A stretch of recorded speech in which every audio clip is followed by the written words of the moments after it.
এর আগে কোনো টি-টোয়েন্টি বিশ্বকাপে এত টাকা পুরস্কার দেয়নি আইসিসি। তুলনায় আইপিএল এর সমকক্ষ হয়ে উঠল 20 ওভারের বিশ্বকাপ। ফ্রেন্ডস, টুর্নামেন্ট শুরু হবার পরে আইসিসি চলিত টি-টোয়েন্টি বিশ্বকাপের প্রাইজ মানি ঘোষণা করল। আন্তর্জাতিক ক্রিকেট সংস্থার তরফে জানিয়ে দেওয়া হয় এবারের টি-টোয়েন্টি বিশ্বকাপের জয়ী দলকে কত টাকা পুরস্কার দেওয়া হবে।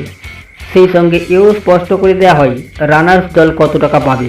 সব মিলিয়ে এবারের টি-টোয়েন্টি বিশ্বকাপে পুরস্কার মূল্য হিসাবে 11.25 মিলিয়ন মার্কিন ডলার খরচ করবে আইসিসি।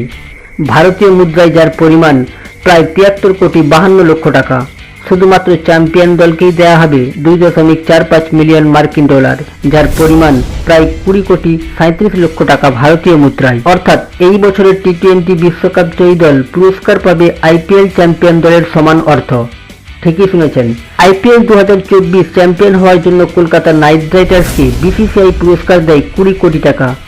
আর এই বছর টি-টোয়েন্টি বিশ্বকাপের রানার্স দলকে পুরস্কার দেওয়া হবে 1.28 মিলিয়ন মার্কিন ডলার, ভারতীয় মুদ্রায় যার পরিমাণ প্রায় 10 কোটি 64 লক্ষ টাকা। সেমিফাইনালে হেরে যাওয়া দুই দলকে দেওয়া হবে প্রায় 6 কোটি 55 লক্ষ টাকা করে।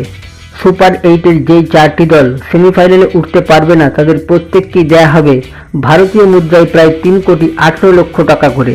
9 থেকে 12 নম্বরের মধ্যে টুর্নামেন্ট শেষ করা প্রতিটি দলই 2 কোটি 6 লক্ষ টাকা করে পুরস্কার পাবে। আর 13 থেকে 20 নম্বরের মধ্যে টুর্নামেন্ট শেষ করা প্রতিটি দল পুরস্কার হিসাবে পাবে ভারতীয় মুদ্রায় প্রায় 1 কোটি 87 লক্ষ টাকা করে। এছাড়াও সেমিফাইনাল ও ফাইনাল বাদে টুর্নামেন্টের প্রতিটি ম্যাচ জয়ের জন্য সংশ্লিষ্ট দলকে ভারতীয় মুদ্রায় প্রায় 26 লক্ষ টাকা করে পুরস্কার দেবে আইসিসি। 2022 টি-টোয়েন্টি বিশ্বকাপ জয়ের জন্য ইংল্যান্ড দলকে পুরস্কার দেওয়া হয়েছিল 1.6 মিলিয়ন মার্কিন ডলার, যা ভারতীয় মুদ্রায় প্রায় 13 কোটি টাকা। আর রানার্স দল পাকিস্তান পুরস্কার পায় এর অর্ধেক, অর্থাৎ বাবর আজমদের পকেটে ঢোকে 8 লক্ষ মার্কিন ডলার, ভারতীয় মুদ্রার যার পরিমাণ প্রায় 6.5 কোটি টাকা। আইসিসি 2021 সালের টি-টোয়েন্টি বিশ্বকাপেও এই একই পরিমাণ অর্থ পুরস্কার দেয়, অর্থাৎ পরপর দুটি টি-টোয়েন্টি বিশ্বকাপের পুরস্কার মূল্যে কোনো হেরফের করেনি আইসিসি। তবে এইবার সেই অঙ্ক 1 লাখে অনেকটাই বেড়েছে। তার কারণও রয়েছে, কেননা এবার টি-টোয়েন্টি বিশ্বকাপে সবচেয়ে বেশি দল অংশ নিয়েছে, 20টি। এবার ম্যাচ খেলা হবে সব থেকে বেশি, আর চ্যাম্পিয়ন হতে হলে যে কোনো দলকে 9টি ম্যাচে মাঠে নামতে হবে।